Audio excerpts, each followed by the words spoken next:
if you think about it, not much changed for me because I always had a social presence. And thankfully, social media is not shut down.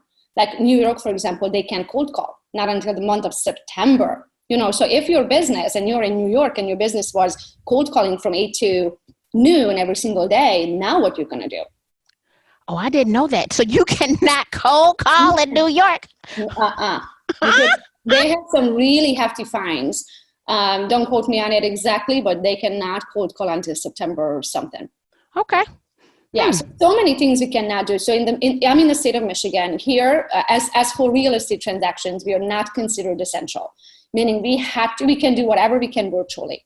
So we have to improvise. But I believe, human beings are very smart. We can figure out any situation if we put our mind to it.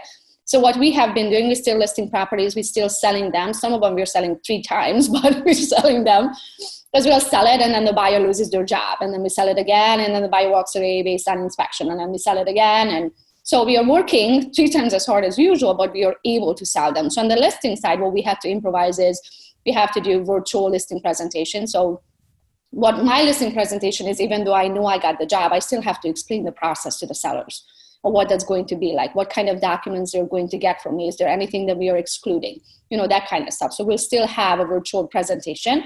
Then we'll sign the docs electronically. And then from there, we'll ask them now to take the photos and the video. So they will take a ton of photos. Then I'll send that over, they'll send it to me, and then I'll send it over to our virtual assistant if she can edit them, if not to the photographer. So those going to be edited. Then my seller has to do the virtual tour, the actual video tour to the property. And that that was the funniest part, I guess, at first, because if you think about it, they are not used to selling their own home. So now I have to explain them, imagine if you were the buyer. Imagine if you saw this property without being able to enter it and feel it and smell it, most importantly. What kind of questions would you have as you walk into the property? So now my sellers are doing those walkthroughs. Then we upload it to YouTube, then we take that, turn it into a fancy virtual tour, and then we add it onto the listings, and that's how we do it. So we are not allowed to show property in the state of Michigan at all.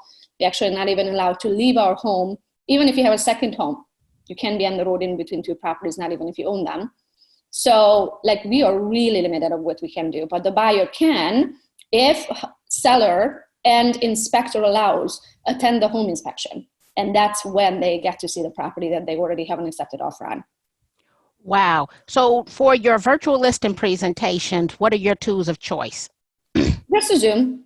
Just Zoom. A quick Zoom call. Yeah, everybody hops on there. My husband does most of the real estate transactions right now. He's also a full-time agent, and he's taking that slowly off of my plate because, just as you said, just before this COVID happened, I'm out of state every 2 to 3 weeks, and speaking and teaching in some other state or city. So it's very hard to conduct real estate active transactions when I'm not even in the state. So my husband does most of the transactions. So he's also on every call that we do. And then him and our office manager, Christy, take the actual paperwork and the transaction from start to finish.